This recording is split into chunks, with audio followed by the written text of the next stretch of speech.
Hey everyone, in today's video I'll be demonstrating how to use the 1000 hour lash and brow dye kit.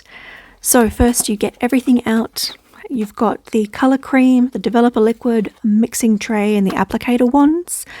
You want to add 2.5 centimeters of the colour cream and then 10 drops of the developer liquid. Of course, before you do any of it, test to make sure you're not allergic to anything, and there's instructions on how to do that in the actual kit itself. I'll be using this on my brows only, not on my lashes. That's just how I use it. You really want to mix this in. It takes a long time to mix in, but just keep mixing until it gets to a nice smooth consistency.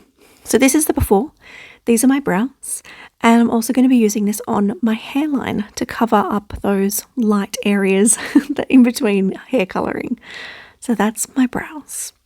So to apply it, I don't actually use the applicator wand. I mainly use the stick wand to stir and mix in the colour. But to apply it, I use an old makeup brush that I have. It's a synthetic haired brush. It's an angled brush. Like an eyebrow or a liner, gel liner kind of brush. Same thing. I just find it so much easier. I have a lot more control and I can put it where I need it with less cleanup. It's less mess. It's just so much easier. And I can really get it in between the brows all over.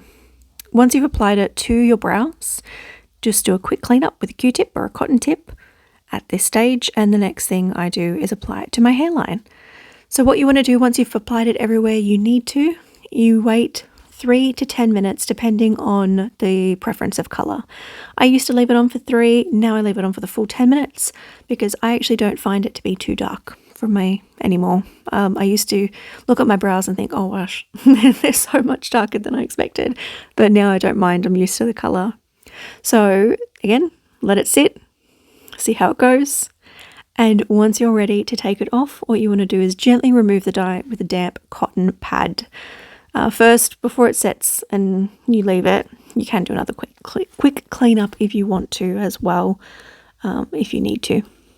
So to remove it, just a damp cotton pad. I use the one large cotton pad on both brows. As you can see, really easy, really mess-free if you do it this way. Next I use a separate cotton pad and I use that for my hairline, and as you can see it kind of stains the skin a little bit underneath as well as the hairs, which I'll show you the after in just a moment. There you go, that's the after. So you can see they're quite a lot darker and it kind of tints the hair, the small little tiny itty bitty hairs that are around. You can see on there, on my hairline, all the baby hairs, and the skin is a little bit darker. So it actually looks like I have my hairline back again. So that's what the results are. It's sort of like a soft brow, like a soft look, but it's really dark. It's quite dark now, and I like it this way. It's a lot cheaper than having to go out and get them done. It's super duper easy. I kind of actually wish that I had discovered this sooner. But yeah. That's how they look. That's it. Bye for now.